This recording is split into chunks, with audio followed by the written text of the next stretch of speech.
Hey everybody, we should be back online now. We'll give it a couple minutes though, as I don't really know what just happened with everything. But that sucks. yeah, I ran a couple of scans when it restarted. I mean, I had 12 megabytes cached, and that's the only thing that looked like a little irregular. I say that like sarcasm. There's apparently nothing wrong that I can tell. So I don't know what. I really honestly don't know what happened there. But where we left off, Denver managed to beat Bly, which was really impressive.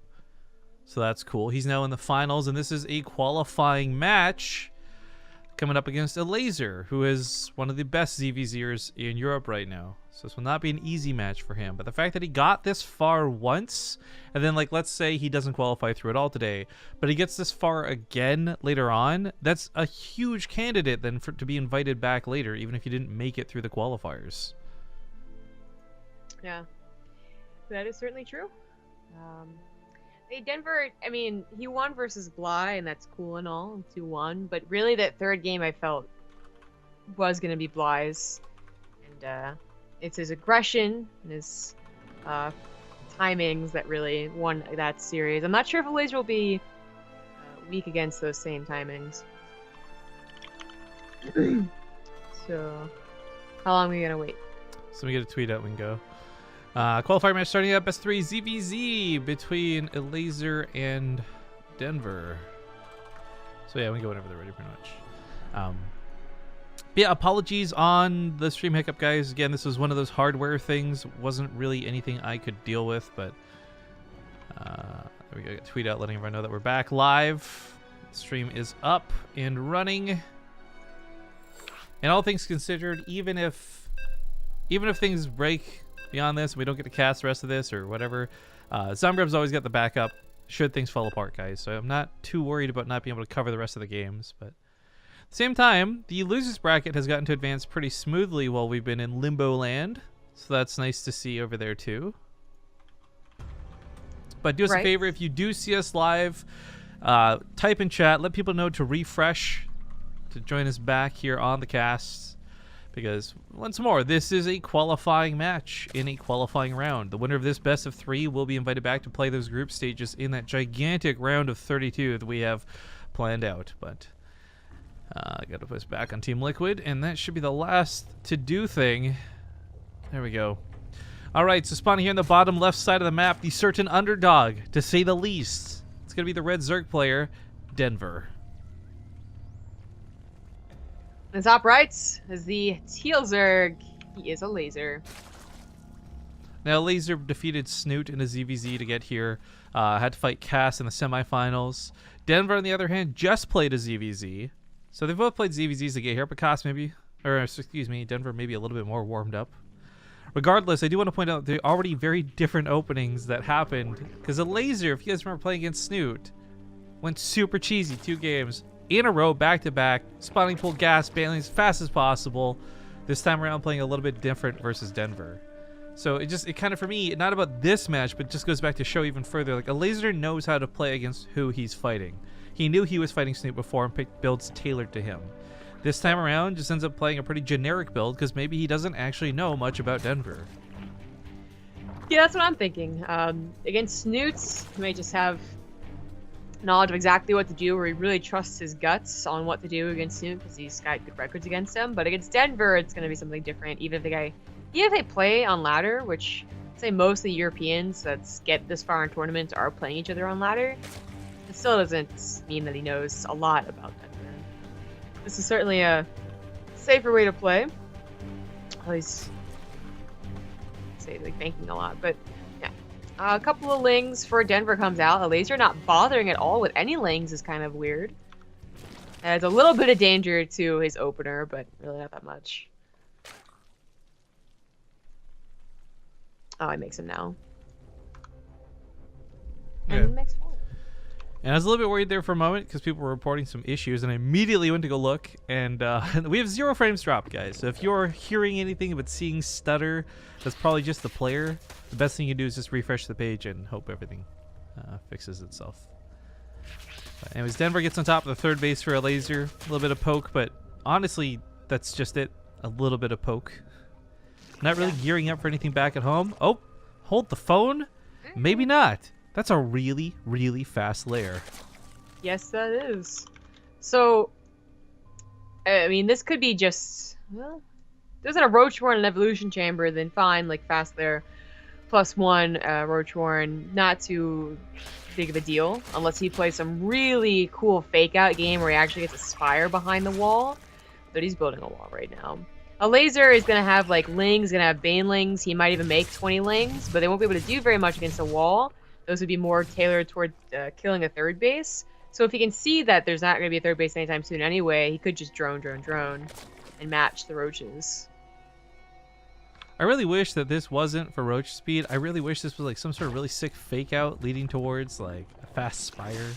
Right? That's always what I hope for, but I haven't seen that since, like, TLO did it, like, a year ago, I think. Well, this has been a pretty consistent thing, actually. That weird wall off people keep doing in ZvZ on some of these maps. Overgrowth being one of them, where you leave 3 holes in it. Even if you put the Evo chambers in several different locations, you still end up having 2 holes. Like, it's... I'm curious on... I'd love to pick the brain of a Zerg player and see why they do that. Yeah, it's kind of weird looking. It feels like a funnel, and through one choke would be best no matter what. But Elazer, not too worried about the wall, did sneak in a drop Overlord. So Denver does have Roaches and Queens, and I don't think this will catch him completely off guard, but might just still surprise him. No, Denver, are you serious? You're so sick, dude? How do you know? Oh, that's a good call. I mean, I know he said that he didn't even see the Evo chamber. I guess maybe he's aware of Elazer's tactics. Either way, the Overlord goes down, and sorry, we just barely missed the death of that, and I think 5-ish Lings inside to go with it. Yeah. That was a very good pickoff. You know, even if it wasn't about the numbers, it's about the just relief you get from knowing you have to deal with, oh yeah, well, one being scouted, but also getting attacked by those Lings. So, Elazer, you know, he did go for the, you know, big drone up, didn't really commit a lot to Lings, and he had his own Roach Warren, but I'm not sure he was expecting Denver to be hitting such a good timing, like, you know, exactly 5 minutes kind of here, the Roach speed and +1 finish up. Yeah, definitely pull away, but his Roach is only just now coming out. Well, this is huge that he gets on top of the Roaches hatching the eggs. He knows this too, because it would otherwise be an even Roach count, but picking off small leads early on get much better as time goes on. However, defender's advantage for Elazer aside, he's down 6 Roaches to start. Production might eventually pick up and carry through, but again, sniping off 1 or 2 Roaches like this doesn't seem like a lot, but it really is when it comes down to how important Roach numbers are. Elazer once again bleeding out another Roach. Denver taking a better engagement. He's got +1 on his side too. He's literally running circles around Elazer's Roaches as well. Like, Roach speed finished up. A lot of micro, a lot of chasing that he can do. Elazer has to hold right here or he's not going to hold this game. Well, it's not looking good. Holding. Queen pops out in a bit of an unfortunate location. Denver's army is being whittled down to the point where it's almost not there, but it's still, as long as it's slightly bigger than Elazer's at every engagement point. You know, 2 Roaches hatch, 6 are on top of them. He's very much, he knows exactly how to handle this. GG's get called. Denver, what? He takes game number 1 off of Elazer. Or maybe ZvZ's his specialty, or maybe he's the new breakout at TING Season 3. I mean, it would be cool. We've had instances, too, where folks like Insane and others who people didn't expect to get through our qualifiers, and it's always really cool. Even if they end up flopping later on, the fact that they got through the qualifiers is always the best part for me. I like to see new blood, new talent, and new potential, but Denver, not exactly new, is doing really well. Good start for him. Oh, yeah. If you pick the brain of a Zerg player, all you see is Kerrigan Hentai. Well, that might be true for some people. I can't imagine. I guess this raises a lot of questions. Like, if you could read somebody else's mind, do you get to read specifically what you're looking for, or is it just like a whole wave of information hits you at once? So you do learn about the answer you're seeking, but you also learn like 5 or 7 other things you weren't looking for. I imagine if you can read minds, you're just getting barraged with like things you don't want to hear. Like in True Blood. I think I would actually be I wouldn't want to read somebody's mind. Oh, I don't want to either, actually. I've never... Maybe jokingly I've said it, right? Like, everyone said it jokingly, but honestly, that would not be the superpower I would choose. Well, it's not even a superpower. Like, there's no alternate option. It's just like either yes or no, on or off. And I think I'd pick off for a couple of different reasons, but well, I think it'd be cool to like be able to manipulate and like have all this information you don't know and blah blah blah. It's also it kind of for me is my I guess analogy to this is when I've played games that have the option to pay to win, and I have paid to win, I've immediately lost interest in those games like a few minutes later type thing. And I kind of feel like that's the equivalent of people, right? Like you win, so it's like, well, there's no mystery. Like, oh, does she or doesn't she like me? Like the passion's not there for girls. Like you already know the answer ahead of time. Trying to win arguments, like I don't know, like with just other people doesn't matter. Like I feel like it would be cool, but not fun, if that makes sense. That's the only reason I would want it, was to be like able to see if someone liked me. Like I don't even care about business deals and like, you know, being able to, you know, be a hard bargainer or something like that. I'd be like, the person like me? But would you though? No, but hang on. So here's the thing. Would you though? Because if you had this, but it turns out everybody didn't like you, you would know about it. And I think that would be a horrible thing to know. I didn't mean like me as in that, but that is a good point. Like they just don't like me as a person. I meant like, you know. But no, the same thing applies. Like, what if every guy you talk to, you thought maybe you had a thing with, but it turns out, no, they actually don't like you, and you knew that definitively. However, if you didn't know that and didn't quit, but kept working at it, you would eventually convince them to like you. No, that's not how that would work. That is how that could work. If they're not interested, they're not interested. One, I already assume everyone doesn't like me, all right? So that's like no First news. off, no. Two. No. That's not how that works at all. There's like a lot of cultural things that actually prove that wrong. But secondly, you can totally convince somebody to like you. Like, for example, there's always that cliche of like office workers working together, close proximity, eventually something develops. They didn't start off like immediately wanting to bone, but maybe like 7 months into it, that changes.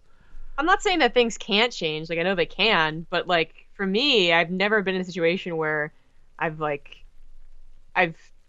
heard someone be like, yeah, I don't like you, and I've been like, oh, well, maybe I can change their mind. So like the fact that I hear that preemptively is not gonna like help me, I don't think. Like I'm not gonna be like more or less inclined to try if I know or not, basically. I think you would. I think you would. To try if someone didn't like me? Yeah. I don't think so.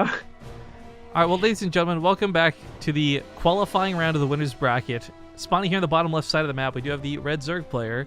It's Denver.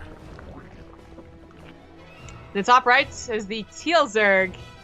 He's Elazer. Now, again, for context, it's really cool. You see Elazer beat Snoot, and you're like, this guy is a ZvZ god. Who could even touch him? But then you watch Denver kind of come in, and it's a player that Elazer doesn't know how to strategically, like, just blind counter. So it's a whole nother world, a whole nother set of, like Denver is not a player who's going to be winning tournaments. He's not going to be getting far through Dream. He's not somebody like Snoot, but he's having better results. So it's cool to see that dynamic of who's, I guess, basically who's playing. Mm-hmm. I think Elazer did not expect the timing to be hit so well. Like, he was on the cusp of being fine against it. He had a faster third base that was mining, but probably would have been pulled no matter what. But the point is he had it, and he was about to have 12 roaches. 12 roaches without +1, but defensive position with a queen and reinforcements probably holds on just in the nick of time. But what he did there, just a little bit late to it all. Either he messed up, or he didn't anticipate Denver to hit at such a close timing. So that was kudos to Denver, but also definitely on Elazer to be that just a couple seconds late. We're talking about superpowers in chat. I can't for the life of me remember what this anime was. It was a really good one though, and the kids in it had like broken superpowers. Like a girl could go invisible, but only one person at a time. Like only one person wouldn't be able to see her. This guy could like move at supersonic speeds, but he couldn't control slowing down, so he'd always crash into things. Like, and I feel like that would set for a cool world of like superpowers. Kind of like you could do X, but Y. Yeah, that's I think a much cooler and more interesting thing than, because I mean the one different thing that superheroes originally created, right? Like Superman, he was perfect in every single way. It was kind of boring. Then Spider-Man came along and he actually had real world troubles, and that was like mind blowing. Like what? Superheroes have real world troubles, and then the next step is that the superpowers actually aren't all they seem. Well, it's like going back to our previous topic. Like, what if you could read minds but you couldn't remember what you read? Stuff like that. So a lot more interesting. But anyways, well, what if that is the case? What if we can read minds but we never remember? Oh shit. It wouldn't matter anyways. They just blow my mind that much. All right, well, Banling's going to waddle their way into the natural base, and it looks like Elazer's on his way to Banling's, but he doesn't have that many prepped and ready. The 2 that are made are in the wrong spot for this fight, although Denver already wastes 2 of his Banlings very early. Gets to the mineral line, not going to quite catch the drones, but I think for him, more than the drones, it's better for the army. 2, 3 more about to hatch. Last second, good hits. Whoa. Elazer's queening signs on with the That's damage. it. He Holy does shit. it. Denver qualifies through. Damn. ZvZs are not very long. No, they're not. But congratulations to Denver. This is so cool. I love this. I assumed there was no doubt in my mind that Elazer won that series and qualifies through the winner's bracket. Hell, when we were like 10 minutes into the tournament, that's what I thought was going to happen, just looking at the list of things. But really impressive play out of Denver. Good job, man. I look forward to seeing you in that round of 32. Now we go down to the loser's bracket. And you got people like Snoot and Bly and Cass and others still going through. We'll get to those matches in a few minutes. Big thank you to JTDC for the $3. It's his fastest way to get someone to like you. Ask them for a favor. For serious. Getting a favor from people immediately improves their attitude towards you. Just don't excessively bum from them and you can maintain a relationship forever. These are like some life hacks coming in now, man. Yeah, sometimes life hacks are actually really good. And then hey, it makes you realize something you kind of already knew. Can you do me a favor and shout out the last couple of resubs? I thought you were going to say shut up, and I would have been like, fuck you. God. Where I don't even remember where we last left off, right? I guess you resubbed, apparently, for 20 months. Woo, Rifkin! That's what I saw. Buddy. That's what I saw on my phone, and I had to let everyone know that like the shit was done. Okay, Zilane89, resub for 11 months, refresh page. Mech Shifter resub for 3 months. Happy New Year, Base Trade. Woo. A little bit late on that, and then I think we already shut it out. I prefer not to. Yeah, I think SC Pressure and Beambot just to cover them as well. Thank you guys for subbing. $5 more coming from Castiana just now. So how long have you and Zombie Grub been co-workers? Kappa. Not long enough for anything to develop, sadly.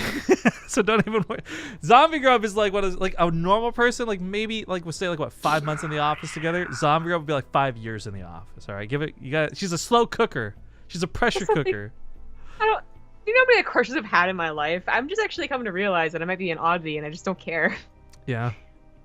I know people around my age that are really concerned they're not dating someone because they're not dating someone, then they're not going to get married soon. If they don't get married soon, then how are they going to have kids at the time that they would want? And I'm just like, holy shit. Calm down. Thank you, Darius, by the way. Charlotte, that was the name of the anime I was trying to think of. That's the one I couldn't remember. But really hype. Resub coming in from Ting Jesse just now. 6 months says, woohoo! Love you guys. See you at the offline finals. Yeah, wow. I'm really excited for that. We've been putting a lot of planning into it. Jesse is the only person other than us who knows where those finals are going to be. And I'm hoping by tomorrow we'll have all of the things sorted that we can actually announce those finals. We've been talking about it a lot. We've publicly stated it's going to be in California. We just haven't been able to disclose where yet. But it's I've seen pictures of the place. I know the people pretty well. It's going to be pretty baller, guys. But I guess we'll go to a commercial break while we try and find our next matchup. It looks like we may be waiting a moment unless Snoot and Optimus are ready to go. See you guys here in 2 minutes.